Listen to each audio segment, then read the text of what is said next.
What disturbs me the most about this entire criticism of Dr. Kevorkian is that he somehow operates without controls, or that he doesn't have a criteria, which he does, strict criteria, and under assiduous controls. To suggest that he is operating ad hoc or a lone wolf is simply a lie. Tell me the criteria. The criteria are that the patient must be suffering from a fatal or irremediable condition from which they'll never recover, that the patient's family entirely agree.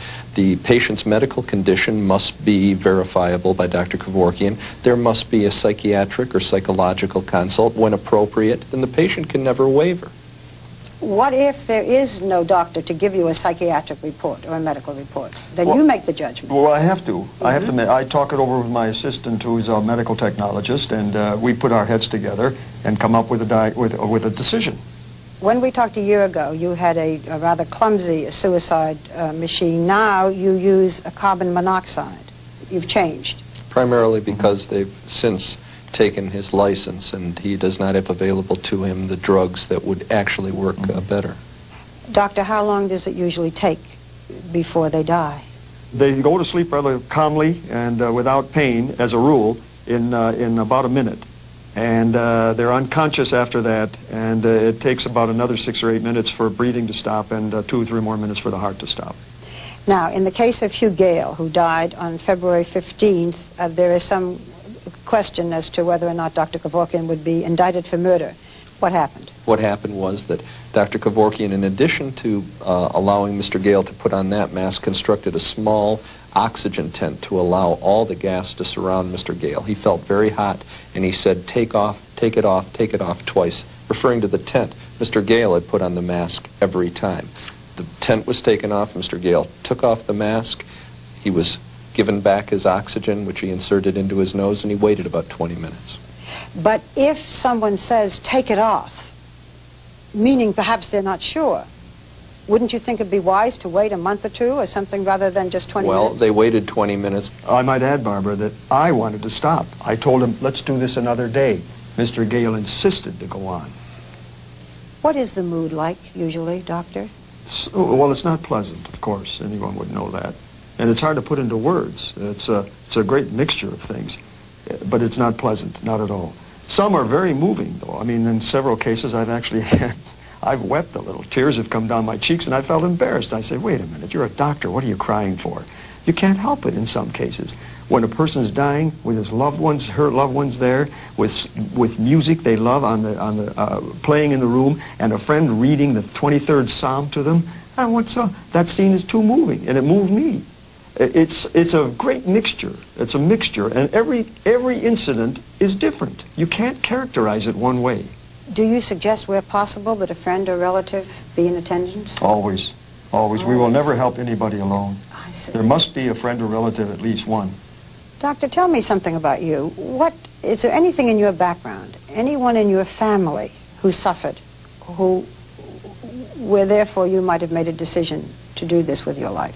Well, my mother suffered from cancer, spread all over. Every bone was riddled with it. Can you imagine a toothache in every bone in your body? She was in great agony.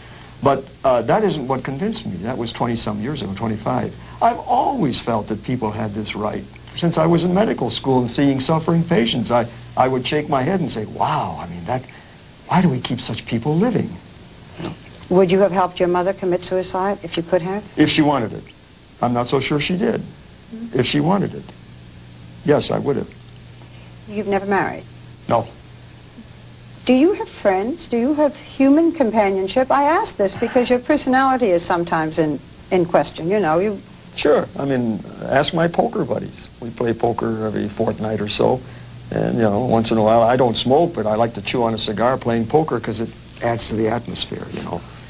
What you're saying is that in regular life, you're more or less of a regular fellow. Why not? I have simple tastes. I have simple tastes in food, clothes, cars, homes. But does that make you eccentric? Because if you have real expensive tastes in all those, are you eccentric to the other extreme? What do you say to people who believe in death with dignity, but who say that you've made a farce of it with your machines, with all of this publicity, that those who are trying to have this happen are having a more difficult time because of you, Doctor? Well, that's not because of me. It's because of the media. Isn't it a strange phenomenon that every major newspaper editorial is against this? Usually when you get a controversial topic, a few are for it. Isn't that strange? They've made a circus of this, not I. I wouldn't call in officials if I didn't have to. By law, I have to notify them. If this were done like a medical service, none of this would happen. Now, the machine, it's the only way I could do it legally. I assist a suicide, which to me is more respect for the autonomy of a patient than having a doctor inject. Why should the doctor be the agent of killing when it's not necessary? What is it ultimately that you want to see happen? What's happening in Sweden. There they say a person's right to life or death, his choice about death, is entirely a personal decision and no law is needed. And who will make the decisions as to who shall be helped to commit suicide? Well, I don't think you should allow every doctor to do it. That's just my personal opinion. Because every doctor can't do it by religion or philosophy or personality. So it should be through certain specialists like we do with every special medical activity. Doctor, as we talk, what you are saying is that within, let's say, a month, you will have assisted someone else, maybe someone whose letter or whose tape we've heard. What you've also heard is that the entire world will know it because the forces in the state of Michigan